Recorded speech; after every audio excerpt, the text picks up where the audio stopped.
ഓം നമ ശിവായ. ലാസ്റ്റ് ക്ലാസ്സിൽ മക്കൾ ലെസൺ 10 ഖോട്ടാ സിക്ക ആണ് പഠിച്ചത് അല്ലേ? അപ്പം അതിൽ പറയുന്നത് എന്താണ്? ഗൽത്തിയാം കർണ ഗൽത്ത് നഹി ഹേ ലേക്കിൻ ഉന്നെ സുധാർണ ആവശ്യക് ഹേ. നമ്മൾ തെറ്റ് ചെയ്യും അല്ലേ? അറിയാതെ ചെയ്തു പോകുന്ന തെറ്റുകൾ തെറ്റാണ്. ആ തെറ്റുകൾ നമ്മൾ ക്ഷമിക്കും, ആരായാലും ക്ഷമിക്കും, ഈശ്വരനായാലും ക്ഷമിക്കും. പക്ഷേ അറിഞ്ഞുകൊണ്ട് ചെയ്യുന്ന തെറ്റുകൾ അതിന് ഒരിക്കലും തന്നെ മാപ്പാക്കാൻ പറ്റില്ല എന്നാണ്. അപ്പോൾ മനുഷ്യരായിരിക്കുമ്പോൾ തെറ്റൊക്കെ സ്വാഭാവികമാണ്. പ്രത്യേകിച്ച് കുട്ടികളായിരിക്കുന്ന സമയത്ത് സ്കൂളിൽ വെച്ച് പല വികൃതികളും കളിക്കും അല്ലേ? പല കള്ളത്തരങ്ങളും കാണിക്കും. പക്ഷേ അതൊക്കെ ഒരു തമാശ രൂപത്തിൽ മാത്രമായിരിക്കണം. അതൊന്നും പിന്നീട് നമ്മുടെ ജീവിതത്തിൽ ഒരിക്കലും തന്നെ നമ്മളതിനെ സീരിയസ് ആയി എടുത്ത് അല്ലെങ്കിൽ അതേപോലെ നമ്മൾ പെരുമാറാൻ പാടില്ല അല്ലേ? നമ്മുടെ ഈ ഖോട്ടാ സിക്ക എന്നുള്ള എടുക്കാത്ത നാണയം അല്ലെങ്കിൽ ബാഡ് കോയിൻ അല്ലേ എന്നുള്ള ഈ ലെസണിൽ നമ്മൾ പഠിക്കുന്നതും അങ്ങനെയുള്ള ഒരു ദുസ്വഭാവമുള്ള ഒരു കുട്ടിയെ പറ്റിയാണ്. സുരേഷ് എന്ന പേരുള്ള ഒരു കുട്ടി അല്ലേ? അപ്പോൾ ദുർഭാഗ്യവശ് സുരേഷ് ഫെയിൽ ഹോകെ. അവൻ ദുർഭാഗ്യം കൊണ്ട് അല്ലേ, ഭാഗ്യമില്ലായ്മ കൊണ്ട്, ഭാഗ്യദോഷം കൊണ്ട് അവൻ ഫെയിലായി. പക്ഷേ അവൻ ഇന്ന് വരെ അവൻ്റെ അച്ഛന് കാണിച്ചിരുന്ന റിപ്പോർട്ട് കാർഡിലെ മാർക്ക് നല്ല മാർക്കായിരുന്നു. അപ്പോൾ എല്ലാ മാസവും സ്കൂളിൽ നടത്തുന്ന എക്സാമിന് അവന് നല്ല മാർക്കുണ്ടാവും. അപ്പോൾ അവൻ്റെ അച്ഛൻ റിപ്പോർട്ട് കാർഡ് കാണിക്കുമ്പോൾ നല്ല മാർക്കായിരുന്നു അദ്ദേഹം അതിന് സൈൻ ചെയ്ത് കൊടുത്തിരുന്നത്. പക്ഷേ ലാസ്റ്റ് ഫൈനൽ എക്സാം വന്നപ്പോൾ അവൻ തോറ്റു. അപ്പോഴാണ് അച്ഛന് വളരെയധികം വിഷമം ഉണ്ടായത്. അദ്ദേഹത്തിന് മനസ്സിലായത് ഇത്രയും നാളും മകൻ തന്നോട് കളവാണ് കാണിച്ചത് എന്ന്. അപ്പോൾ ഒരു കളവ് പറയാൻ അവിടെ 100 കളവ് പറയേണ്ട ആവശ്യം വരുന്നുണ്ട് അല്ലേ? അപ്പോൾ അവൻ ഒരു കാര്യം ഒരു പ്രാവശ്യം കളവ് പറഞ്ഞു, അതിനെ രക്ഷിക്കാൻ വേണ്ടി അനേകം തവണ അവൻ്റെ അച്ഛനോട് അവൻ കളവ് പറയേണ്ടതായിട്ട് വന്നു. ഓക്കെ, അങ്ങനെ അദ്ദേഹത്തിന് അച്ഛന് അത്ഭുതമായിരുന്നു. ये कैसे हो सकता है? सारा साल तो मासिक त्रैमासिक छमाही परीक्षाओं में यह फेल हो रहा या बड़ी मुश्किल से पास हुआ, फिर नौमाही परीक्षा में एकदम इतना योग्य बन गया. അപ്പോൾ ചില പരീക്ഷകളിലൊക്കെ അവന് വളരെ കുറച്ച് മാർക്കേ കിട്ടാറുള്ളൂ എന്ന് അദ്ദേഹത്തിന് അറിയാം. പക്ഷേ ചിലപ്പോൾ അല്ലെങ്കിൽ ലാസ്റ്റ് മന്തിൻ്റെത് അവൻ റിപ്പോർട്ട് കാർഡ് കാണിക്കുമ്പോൾ ഭയങ്കരമായ നല്ല മാർക്കായിരിക്കും കാണുന്നത്. പക്ഷേ അവൻ ഫെയിലായി. അപ്പോൾ ഇതെങ്ങനെ സംഭവിച്ചു എന്ന് അച്ഛന് അത്ഭുതമായി. അപ്പോൾ നമ്മൾ 76 പേജ് നമ്പർ 76 മൂന്നാമത്തെ പാരഗ്രാഫ് വരെയാണ് പഠിച്ചത് അല്ലേ?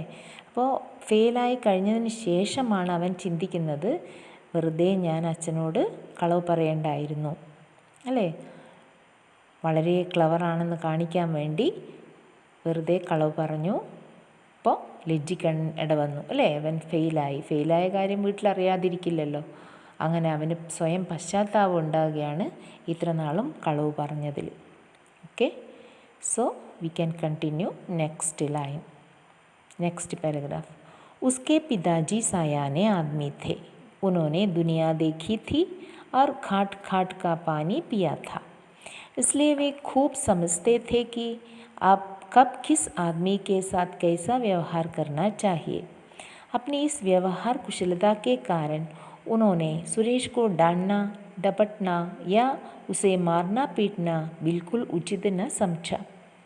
उनका उद्देश्य तो केवल यही था कि उनके बेटे को बार बार झूठ बोलने की आदत न पड़ जाए.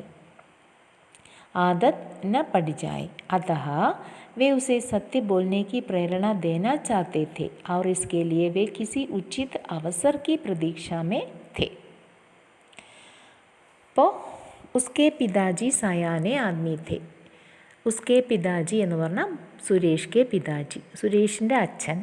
സയാനെ ആദ്മി थे. സയാന എന്ന് വെച്ചാൽ ക്ലവർ അല്ലെങ്കിൽ ബുദ്ധിമാൻ അല്ലേ? വൈസ് എന്നും പറയും. നല്ല ബുദ്ധിമാനായ ഒരാളായിരുന്നു ആര്? സുരേഷിൻ്റെ അച്ഛൻ. ഉനോനെ ദുനിയാ ദേഖി. അദ്ദേഹം ഈ ലോകം ഒരുപാട് കണ്ടതാണ്. ഒരുപാട് അനുഭവങ്ങളുണ്ട് അദ്ദേഹത്തിൻ്റെ ജീവിതത്തിൽ. ഘാട്ട് ഘാട്ട് കാ പാനി പിയാത്ത എന്ന് പറഞ്ഞാൽ ഒരുപാട് അനുഭവങ്ങൾ അദ്ദേഹത്തിൻ്റെ ജീവിതത്തിലുണ്ട്. ഇസ്ലിയെ വേ ഖൂബ് സമസ്തേ തെ, അത് ഒരു ഫ്രേസ്, അവിടെ ഒരു പ്രയോഗമാണ്. ഘാട്ട് കാ പാനി പീന എന്ന് പറയുന്നത്. ഓക്കെ, ഒരുപാട് അനുഭവങ്ങൾ. അപ്പം ഇസ്ലിയെ വേ ഖൂബ് സമസ്തേ തെ കി കബ് കിസ് ആദ്മി കെ സാത്ത് കൈസാ വ്യവഹാർ കർണാ ചാഹിയെ. അതുകൊണ്ട് തന്നെ അദ്ദേഹത്തിന് അറിയാം ആരോട് എപ്പോഴും എങ്ങനെ പെരുമാറണം എന്നുള്ള ആ ഒരു സംഭവം, അല്ലേ, ആ ഒരു ബിഹേവിയർ എങ്ങനെ ആയിരിക്കണം എന്നുള്ളതിനെ പറ്റി അദ്ദേഹത്തിന് നന്നായിട്ട് അറിയാമായിരുന്നു. അതുകൊണ്ട് തന്നെ अपनी इस व्यवहार कुशलता के कारण उन्होंने सुरेश को डांटना डपटना या उसे मारना पीटना बिल्कुल उचित न समझा. അപ്പോൾ മകൻ തെറ്റ് ചെയ്തു, ആ തെറ്റിന് അവനെ പിടിച്ച് 2 അടി കൊടുത്തത് കൊണ്ടോ അല്ലെങ്കിൽ അവനെ ചീത്ത പറഞ്ഞത് കൊണ്ടോ അവന് യാതൊരു മാറ്റവും വരാൻ പോകുന്നില്ല എന്ന് അദ്ദേഹത്തിൻ്റെ ഈ പെരുമാറ്റത്തിലൂടെ അല്ലെങ്കിൽ ഈ ആ സൈക്കോളജിക്കലായിട്ടുള്ള ആ ഒരു കഴിവിലൂടെ അദ്ദേഹത്തിന് അറിയാമായിരുന്നു. ഓക്കെ, അപ്പോൾ അദ്ദേഹം ഒരുപാട് അനുഭവങ്ങളുള്ള ഒരു വൈസ് മാൻ ആയിരുന്നു. അതുകൊണ്ട് തന്നെ അദ്ദേഹം ഒരിക്കലും തന്നെ പെട്ടെന്ന് കോപിച്ച് അല്ലെങ്കിൽ പെട്ടെന്ന് ദേഷ്യപ്പെട്ട് പ്രതികരിക്കുന്ന സ്വഭാവമായിരുന്നില്ല. അതിനെപ്പറ്റി പഠിച്ച് മനസ്സിലാക്കി എങ്ങനെ അതിന് ഒരു സൊല്യൂഷൻ കാണണം, അതിനെ എങ്ങനെ പരിഹരിക്കണമെന്ന് അദ്ദേഹം ചിന്തിച്ച് മാത്രമേ പ്രവർത്തിക്കുമായിരുന്നുള്ളൂ. അങ്ങനെ അദ്ദേഹം എന്ത് ചെയ്തു? ഉനോനെ സുരേഷ് കോ ഡാണ്ടിന ഡപട്ന എന്ന് പറഞ്ഞാൽ എന്താണ് അർത്ഥം? സ്കോൾഡിങ് ആണ്, അല്ലേ, വഴക്ക് പറയുക. മാർന പീട്ന എന്ന് പറഞ്ഞാൽ എന്താ? ബീറ്റിംഗ്, അടിക്കുക. ബിൽക്കുൽ ഉചിതനെ സംച, അവനെ വഴക്ക് പറഞ്ഞത് കൊണ്ടോ അടിച്ചത് കൊണ്ടോ ഒന്നും യാതൊരു പ്രയോജനവുമില്ല എന്ന് അദ്ദേഹത്തിന് അറിയാമായിരുന്നു. वो उनका उद्देश्य तो केवल यही था कि उनके बेटे को बार बार झूठ बोलने की आदत न पड़ जाए. അപ്പോൾ ഈ കണ്ടിന്യൂസ് ആയിട്ട് ബാർ എന്ന് പറഞ്ഞാൽ തുടർച്ചയായിട്ട് വീണ്ടും വീണ്ടും കളവ് പറയുന്ന അവൻ്റെ സ്വഭാവം, അത് തീർച്ചയായും അവനിൽ നിന്ന് എടുത്തു കളയണം, ഇല്ലാതാക്കണം എന്ന് ഒറ്റ ആഗ്രഹമേ അദ്ദേഹത്തിന് ഉണ്ടായിരുന്നുള്ളൂ. അതഹ വേ ഉസേ സത്യ ബോൾനേക്ക് പ്രേരണ ദേന ചാത്തേ थे. അദ്ദേഹം അവനെ സത്യം പറയാനുള്ള പ്രേരണ കൊടുക്കാൻ വേണ്ടിയാണ് ആഗ്രഹിച്ചത്. और इसके लिए वे किसी उचित अवसर की प्रतीक्षा में था. അതുകൊണ്ട് തന്നെ പെട്ടെന്ന് ഓടിപ്പോയി നീ നാളെ മുതൽ സത്യം പറയാമോ അങ്ങനെയൊന്നും പറഞ്ഞാൽ കുട്ടികൾക്ക് മാറ്റം ഉണ്ടാവില്ല, അല്ലേ. അതുകൊണ്ട് തന്നെ അതിനായിട്ട് അദ്ദേഹം ഒരവസരത്തിന് വേണ്ടിയാണ് കാത്തിരുന്നത്. Okay, next paragraph. एक दिन बस में भीड़ भड़के में एक खोटा सिक्का कंडक्टर ने उनके हाथ में थमा दिए. उन्होंने भी लोगों की धक्कम पेल की परेशानी में पैसों की देख परख नहीं की. घर आकर उन्हें पता चला कि एक खोटी अठन्नी उनके पास आई है. उसे देखकर वे घबराए नहीं, अपितु प्रसन्न हुए और मन ही मन में उन्होंने सोचा, भगवान ने अच्छा किया जो ये खोटा सिक्का मेरे पास भेज दिया. मैं इसका अच्छा उपयोग करके दिखाऊंगा. എന്താണ് സംഭവിച്ചത്? എക് ദിൻ ബസ് കെ ഭീഡ് ഭഡ്കെ മേ, ഭീഡ് ഭഡ്കെ എന്ന് പറഞ്ഞാൽ റഷാണ്, ബസ്സിലുണ്ടാകുന്ന തിരക്ക്, അല്ലേ. ഒരു ദിവസം അദ്ദേഹം ഓഫീസ് വിട്ട് വരുന്ന സമയത്ത് ബസ്സിലാണ് വന്നത്. ആ സമയത്ത് ബസ്സിലുള്ള തിരക്കിനിടയിൽ ഏക്ക് ഘോട്ടാ സിക്ക കണ്ടക്ടറിനെ ഉൻകെ ഹാത്ത് മേ ധമാ ദിയ. അദ്ദേഹം പൈസ കൊടുക്കുമല്ലോ, ബസ്സിൻ്റെ ടിക്കറ്റിന് വേണ്ടി പൈസ കൊടുത്തപ്പോൾ കണ്ടക്ടർ തിരിച്ചു കൊടുത്ത പൈസയിൽ ഒരു ഖോട്ടാ സിക്ക, ഒരു എടുക്കാത്ത നാണയവും ഉണ്ടായിരുന്നു, ഒരു ബാഡ് കോയിൻ ഉണ്ടായിരുന്നു. उन्होंने भी लोगों की धक्कम पेल की परेशानी में पैसे की देख परख नहीं की. അദ്ദേഹവും പൈസ വാങ്ങുന്ന സമയത്ത് ഈ ആൾക്കാരുടെ തിരക്ക് കൊണ്ട് ലോഗോं की धक्कम പേൽ എന്ന് പറഞ്ഞാൽ ആ റഷിങ് ആണ്, ജനങ്ങളുടെ തിരക്ക് കൊണ്ട് അദ്ദേഹവും അതിനെപ്പറ്റി ചിന്തിച്ചതുമില്ല, നോക്കിയതുമില്ല. കയ്യിൽ കിട്ടിയ പൈസ നമ്മൾ സാധാരണ തിരക്കുള്ള ബസ്സിൽ നിന്നൊക്കെ ബാക്കി തന്നു കഴിഞ്ഞാൽ എണ്ണി നോക്കൊന്നുമില്ല, അല്ലേ, നേരെ പോക്കറ്റിലിടും. അതേപോലെ ഇദ്ദേഹവും എന്ത് ചെയ്തു? കിട്ടിയ പൈസ, ബാലൻസ് കിട്ടിയത് നേരെ തൻ്റെ പോക്കറ്റിലേക്ക് ഇട്ടു, നോക്കാനൊന്നും പോയില്ല. घर आकर उन्हें पता चला कि एक घोटी अडन्नी उनके पास आ गई है. അങ്ങനെ വീട്ടിലെത്തിയതിന് ശേഷം പോക്കറ്റിൽ നിന്ന് പൈസ എടുത്ത് നോക്കിയപ്പോഴാണ് അദ്ദേഹത്തിന് മനസ്സിലായത്, ഒരു ഘൊട്ടിയടനി, ഒരു എടുക്കാത്ത നാണയം അദ്ദേഹത്തിൻ്റെ കയ്യിൽ കിട്ടിയിട്ടുണ്ട് എന്നുള്ള കാര്യം.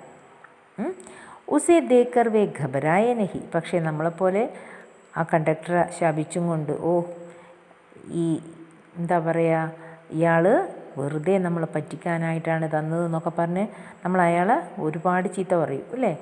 കണ്ടക്ടർ അങ്ങനെ ഒരു പൈസ തന്നെങ്കിൽ. പക്ഷേ അദ്ദേഹം ഒരിക്കലും തന്നെ പരിഭ്രമിച്ചില്ല. ഘബരായേ നഹി.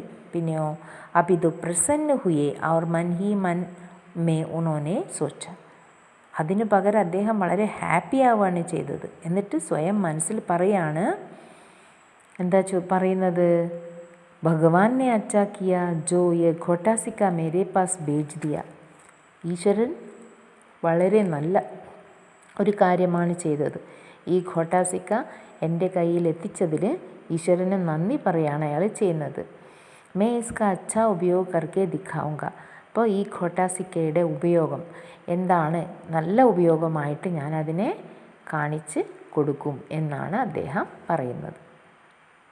എന്നിട്ടോ उन्होंने जानबूझकर वही सिक्का सुरेश को देकर उसे बाजार से सौदा लाने को कहा.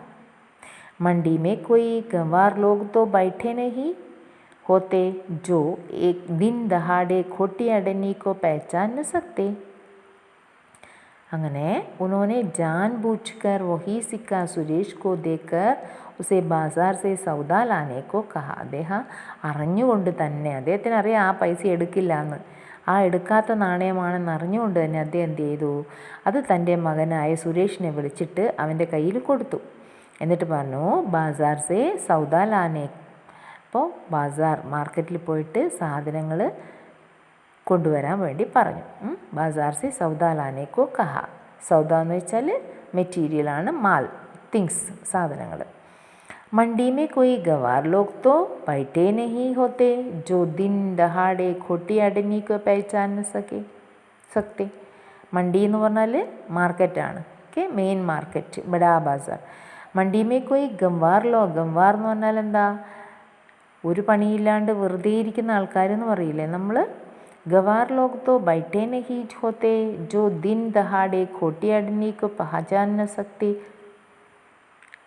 ഈ രാവിലെ മുതൽ വൈകുന്നേരം വരെ ഇങ്ങനെ ജോലി ചെയ്ത് തളർന്നിരിക്കുന്ന ആൾക്കാരുണ്ടല്ലോ, അവരവിടെ വെറുതെ ഇരിക്കുന്നതൊന്നുമല്ല. ഒരു എടുക്കാത്ത നാണയം കൊണ്ടുവന്നാൽ തിരിച്ചറിയാതിരിക്കാൻ മാത്രം മണ്ടന്മാരല്ല അവിടെ ഇരിക്കുന്നവർ എന്നാണ് ഈ ലൈൻസിൻ്റെ ശരിയായ മീനിങ്. Okay, next paragraph.